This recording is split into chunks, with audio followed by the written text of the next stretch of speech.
Major breaking news. President Joe Biden, or at least his handlers, whoever they may be, are announcing today at the Lyndon B. Johnson Library in Texas a proposal to limit Supreme Court justices' terms to 18 years, term limits on justices, and to impose upon the Supreme Court ethics rules given to them by Congress.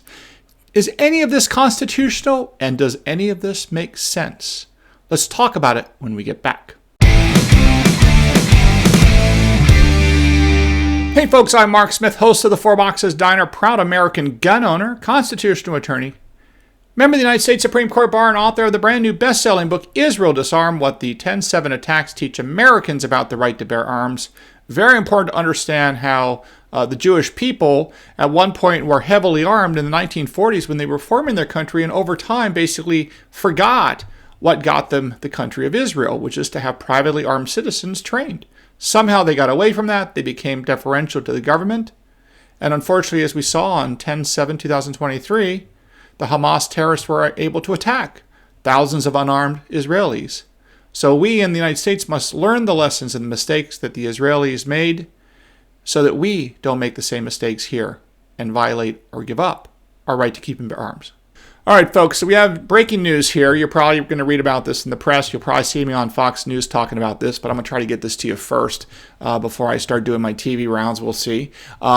Anyway, Joe Biden and his handlers, whoever they may be, are announcing today changes or proposed changes to the U.S. Supreme Court, none of which, of course, will take effect or go into law anytime soon. But obviously, this is an attempt to curry favor on behalf of the Biden-Harris administration as Kamala Harris is running for the White House. They want to keep the Supreme Court front and center, presumably because they think the abortion issue is going to turn out the vote among young women and women. I'm guessing that's the strategy. That's what they've been doing the last couple years since Dobbs. But if you keep this in mind, the whole point of the Supreme Court's decision in Dobbs, which was, of course, saying that there is no federal constitutional right to an abortion, and it's up for the states to decide these policy issues, and that is exactly what's going on here. So anyone that talks about we support democracy, well, guess what? I would think that putting the vote about abortion to a democratic vote in state by state is democracy. But of course, the left is not about consistency. They're all perfectly fine to be hypocritical to the extent it advances their power. And this proposal dealing with the Supreme Court reformation illustrates the point. Just to put this in perspective, since the election of Franklin Delano Roosevelt in the 1930s, through really about 10, 15 years ago or so, the U.S. Supreme Court has largely been dominated by left-wingers who have advanced the progressive view of America in all sorts of ways, including recognizing gay marriage, even though virtually every state said it was illegal and the federal government passed a law that says you can't have gay marriage. Nevertheless, it was the policy and practice of the left in America that whenever they could not get what they wanted through the legislative branch, i.e. through we the people, when we the people did not vote their way, they historically, for many decades, would simply pass the baton to the U.S. Supreme Court to give them the public policy wins that we, the people, would not give the left wing in America. Now, this all changed with a series of elections of Ronald Reagan, George H.W. Bush, and of course Donald Trump. During that time period, as well as the election of, in many instances, Republican-run Senates, we, the people, voted in these presidents, these Republican presidents, these Republican-led Congresses and Senates. And as a consequence of that, over time, the composition of the U.S. Supreme Court changed from a radical left-wing, progressive-minded, do whatever it takes to get to the right outcome for the lefties, to a rule of law originalist court. Now, what originalism means at the end of the day, you can have debates about how it applies and things like that, like anything else in life. But what originalism really means is that we're going to take the law seriously. We're going to read the Constitution as it's written, as it was understood, when it was adopted, and we're going to try to apply it in an honest fashion to modern-day controversies. So when you have the right of the people to keep and bear arms textually in the Bill of Rights, which is about preserving individual rights, the Supreme Court takes that language and its position in the Bill of Rights seriously. That's the rule of law. Now, the left wing hates this because there's a lot of values that they want to impose upon us that are not found in the Constitution. And likewise, there's many values such as the right to keep and bear arms that are actually found in the text of the Constitution that the left does not like. So in light of that, that's why they came up with theories like the living Constitution and all sorts of things to get away from the text and the meaning of the Second Amendment and the meaning of the Constitution itself. and the history associated with our founding fathers, who they generally speaking don't like, right? They're white males. We don't like white males at the time of the founding, on and on and on. I don't need to regurgitate the talking points from the left. I'm sure you've read it in many other places. Okay, now, with that backstop in mind, what's going on here is Joe Biden has two proposals, neither of which is going to pass anytime soon, if ever. But he's doing these proposals to focus the electorate on the Supreme Court between now and November. That's my guess. Now, the two proposals, though, we should take them head up and discuss them. The first one is 18-year term limits, saying that Supreme Court justices can only serve for 18 years, and after that point, they have to step down. What his theory is they can rotate to other courts, so they still get paid their compensation. They don't lose their salary, but they lose their position on the U.S. Supreme Court. That's one kind of concept. That's essentially what the concept is. The other concept is to impose upon them a set of ethical rules about what the Supreme Court can and cannot do. Now, both of these are basically unconstitutional, based on the text of the Constitution. The first is, let me read the text of the Constitution to you as it applies to judges, specifically Article 3 of the U.S. Constitution. The judicial power of the United States shall be vested in one Supreme Court and in such inferior courts as the Congress may from time to time ordain and establish. And here's the key language. The judges, both of the Supreme and the inferior courts, shall hold their offices during good behavior, and shall at stated times receive for their services a compensation which shall not be diminished during their continuance in office. Did you see the text there? Once you're appointed, you are appointed for life to your office. And the text of the Constitution says their office. So, of course, you cannot come out of the blue and change that to 18-year term limits unless you want to first and foremost change the text of the Constitution. Sure, you can amend the Constitution to bring in term limits for anything. You absolutely could do that, but you have to amend the Constitution. Joe Biden thinks that Congress can get away with this. This is what he wants to talk about. Now, he knows this is not realistic, but it doesn't matter to him because he wants to use this as a talking point, even though it's clearly unconstitutional. Now, on the second point, this ethics rules, now let's think about how stupid this idea is. Okay, at one glance, you're thinking, it'd be good if we ever say ethics rules. Okay, now let's think about this.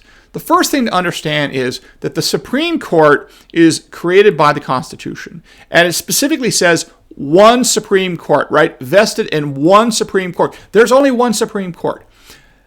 It is a co-equal branch of government to the Congress. It is a co-equal branch of government to the presidency. You see what I'm saying? You have three branches of government that are co-equals. The president, which enforces the law. That's the executive branch. The legislative branch, which is Congress, that makes the laws. And then you have the courts, specifically the one Supreme Court that interprets and applies the laws. Okay? They're equal branches of government. Now let's just think about this for one moment. Would anyone in their right mind think that the U.S. Supreme Court over the summer break, for example, could write a rules of ethics and impose it upon the Congress? Does anybody really think that the U.S. Supreme Court would have the legal authority to write rules governing when a bill is a bill, or when Congress has to meet, or what does Chuck Schumer have to do? No, of course not. Because the internal workings and operations of the Congress are to be dictated by the Congress, just like the internal deliberations and the workings of the U.S. Supreme Court are to be decided by the court, just like the internal deliberations of the presidency are to be determined by the president, right? You can't have the different branches of government telling each other what to do, because that violates the Founding Fathers' view of separation of powers, which they thought was extremely important to protect us, our freedoms. Never forget that the reason why the Founding Fathers set up this system that the left calls inefficient is exactly why they did it. Inefficiencies, the fighting among the branches, is not a bug. It is a feature of our government. We want the president to fight the Senate. We want the Senate to fight the House. We want the Congress to fight the courts. We want them all fighting amongst each other, because in that process of slowing down stupid legislation and government powers and the like, it protects our freedoms. Because if you have all of government power in like one guy, right, like Joe Biden, then he could do anything he wanted and our liberties would be at risk. As a side note, by the way, this is one of the biggest arguments against the deep state bureaucracy, where you have these millions upon millions. I think the number of people that work for the federal government, including the Department of Defense, is somewhere around 5 million people are employed by the federal government. About 2.5 million of those people are in civilian jobs, and the other 2.5 million are in defense-related military jobs like soldiering and the like. 5 million people work for the federal government. They're not elected. The point is that there is concern that those unelected people are really running the government, and there's no check on them because it's impossible to manage them. There's so many of them. That is the deep state bureaucracy, and there are legitimate arguments that that has become another branch of government, and a very dangerous branch, because they're totally unaccountable to the people, and most of them are living in Washington, D.C., the swamp, so they all drink the same metaphorical water of big government because it's become its own industry. And that's why if you look at the richest, most wealthiest zip codes across the country, a lot of them are in the Washington, D.C., Northern Virginia area because of all that money that they take from us at gunpoint, if you will, and we send it to them and they spend it, and then they spend even more of that by printing the money, and they get really wealthy in that Washington, D.C. area. But again, we're not talking about that potentially fourth branch of government, the unelected bureaucracy. We're talking about the three branches of government that the Founding Fathers viewed to be running the government: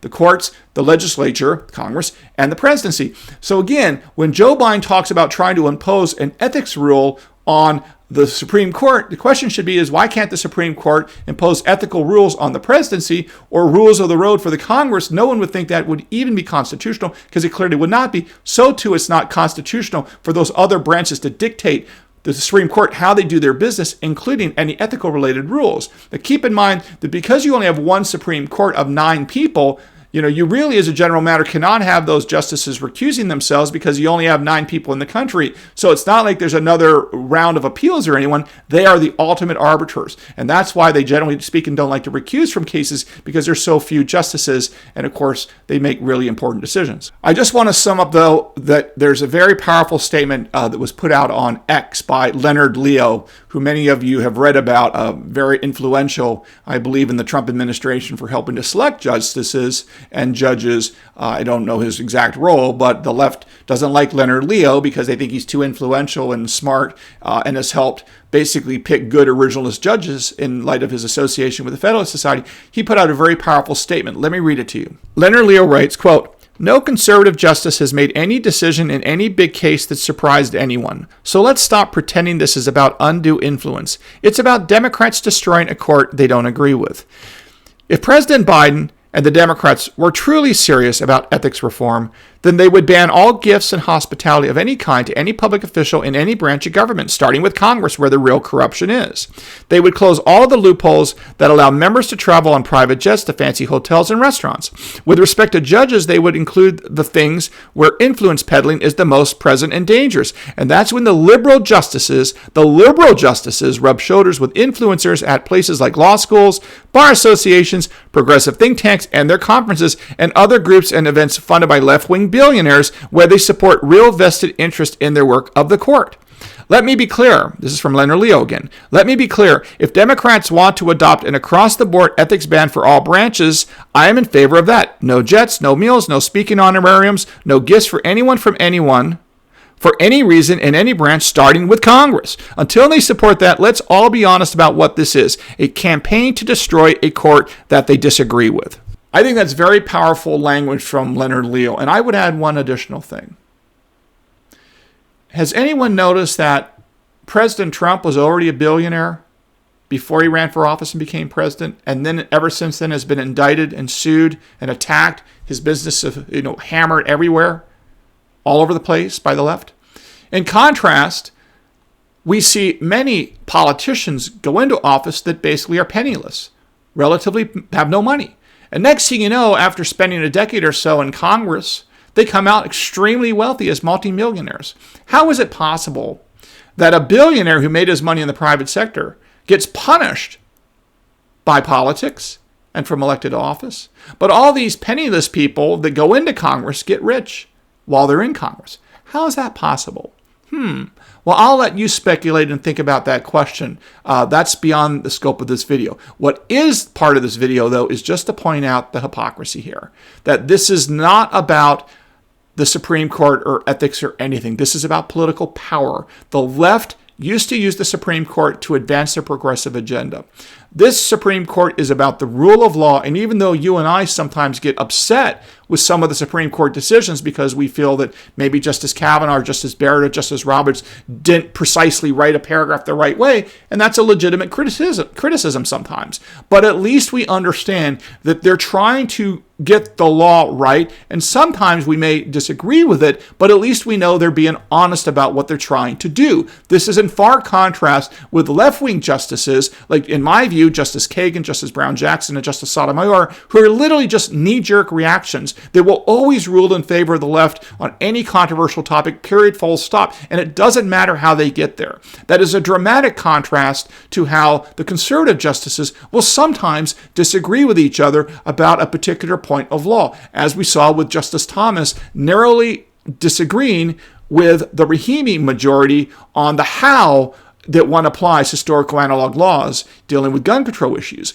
But again, those narrow fights are part of the legitimate process of judging and trying to get the law right. That is never a problem the left has, because the left views these courts in a perfect world as nothing more than advancing the left-wing political agenda. They are super legislatures to make sure that if we, the people, get a question wrong, like on gay marriage, so they think, they will fix it in the courts. They can no longer do that because the composition of the court has changed. And the reason why the composition of the Supreme Court has changed is because people like President Trump have been elected, people like George W. Bush have been elected, and the justices they put on the bench are different than left-wing activists. All right, folks, there you have it. I hope you learned something here today about the Supreme Court and the Biden-Harris proposal to change the Supreme Court without a constitutional amendment and why it's unconstitutional. Make sure you subscribe to this channel. We're still trying to grow, trying to hit 200,000 subscribers now. We're a ways away, but we're working at it. Don't forget to follow me on X, almost 17,000 followers over there at X, at 4 Boxes Diner, and we'll see you again soon here at the 4 Boxes Diner. Orders up. Table 2A.